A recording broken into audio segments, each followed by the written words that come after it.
संगत जी, आज के सत्संग के वचन कुछ इस प्रकार हैं कि परमात्मा की भक्ति के बारे संत महात्मा हमें क्या समझाते हैं कि असली भक्ति शब्द की भक्ति है।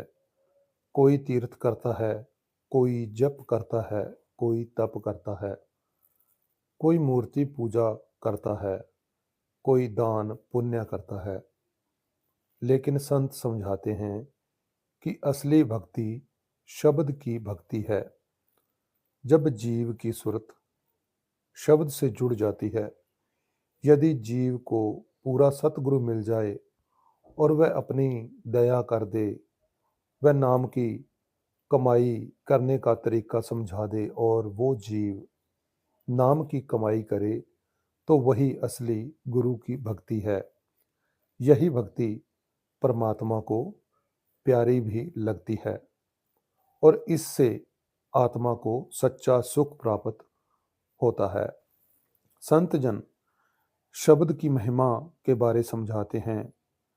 जब शब्द की मिठास मिल जाती है तो मन तन उसमें लवलीन हो जाता है।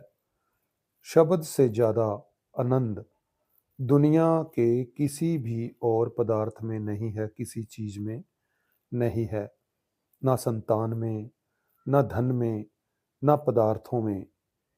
यह आनंद केवल सतगुरु की कृपा और नाम की कमाई से ही संभव है।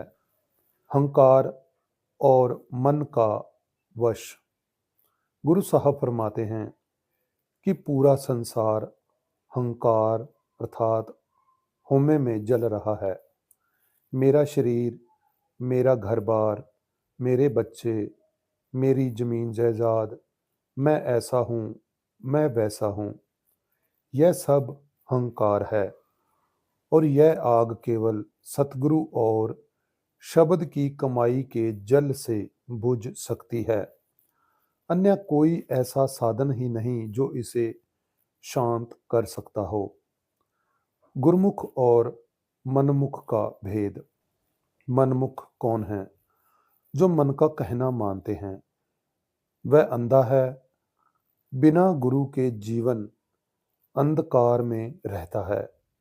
ऐसा जीव जन्म मरण के चक्कर में भटकता रहता है। गुरुमुख कौन है?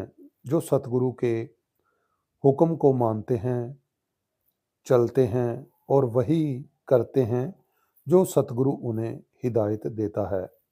वही सच्चा रास्ता पाता है और जन्म मरण से मुक्ति उसकी हो जाती है। 84 लाख जूनियों से मुक्ति कैसे होती है? हर जीव जब तक मनमुख रहता है तब तक 84 लाख जूनियों के चक्कर से नहीं छूट सकता। जब उसे भाग्य से पूरा सतगुरु मिल जाता है और वह शब्द की कमाई करता है, तभी उसे शांति मिलती है। नहीं तो जन्म मरण के चक्कर में चलता ही रहता है। शब्द कर्म की रेख मिटाए, शब्द शब्द से जाए मिलाए। आत्मा का मिलन उस सत्य के साथ। परमात्मा हमारे अंदर है। हमारी आत्मा का परमात्मा से मिलन तभी संभव है जब हम शब्द से जुड़ते हैं। जब आत्मा परमात्मा से जुड़ जाती है तो सभी दुखों का नाश हो जाता है, सभी दुख समाप्त हो जाते हैं। काम, क्रोध, लोभ, मोह, हंकार से बचाव। हमारे अंदर 5 दुश्मन हैं या कह लो डाकू हैं। काम, क्रोध, लोभ, मोह और हंकार यही माया का जाल है जो हमें सत्य से, सच्चाई से दूर रखता है। जब सतगुरु से जुड़ते हैं तब यह पांचों दुश्मन धीरे धीरे वश में आने लगते हैं। सतगुरु की आज्ञा में चलने से ही इनसे छुटकारा संभव है। जैसे जैसे गुरु के कहे मुताबिक चलते हैं, भजन सिमरन की कमाई करते हैं, तो इनकी जो ताकत है वो कम होने लगती है। गुरु की संगत और झूठे सुख। गुरु साहब हमें अक्सर समझाते हैं कि जब तक मनुष्य सच्ची संगत में नहीं जाता, तब तक वह झूठे सुखों में भटकता रहता है। झूठे सुख उसे भटकाते और बार बार जन्म मरण के चक्कर में डालते हैं। नाम की कमाई करना ही असली धन है।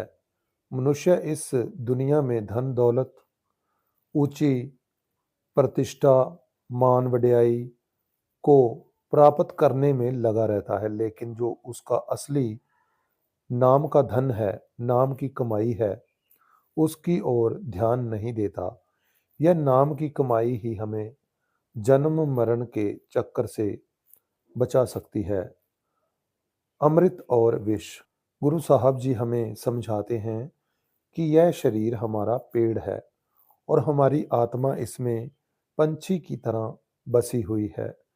इस शरीर में अमृत भी भरा हुआ है और विष भी भरा हुआ है। जो अमृत पीता है वह जन्म मरण से मुक्त हो जाता है, और जो विष के पीछे भागता है वह संसार के दुखों में सदा सदा फंसा रहता है। शब्द ही सच्चा मार्ग है।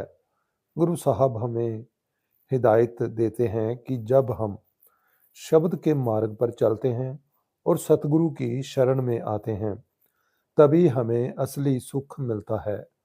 यही मार्ग हमें जन्म मरण से बचा सकता है।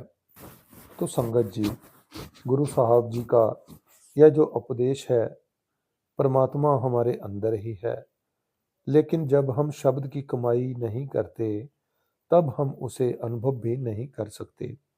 तो कुल मिलाकर जो सच्चा अगर उपदेश है, तो वो यही है कि हमें गुरु के कहे लगकर, जो गुरु कहता है उसके कहे अनुसार भजन की, सिमरन की कमाई में लगना है। झूठी मान वड्याई से बचना है और जितना हो सके अपने फर्ज को पूरा करते हुए भजन सिमरन की कमाई भी करनी है। यही एक सच्चा रास्ता है। तो संगत जी, आज के इस सत्संग में बस इतना ही जी। फिर मिलेंगे एक और नई अपडेट के साथ। राधा स्वामी जी।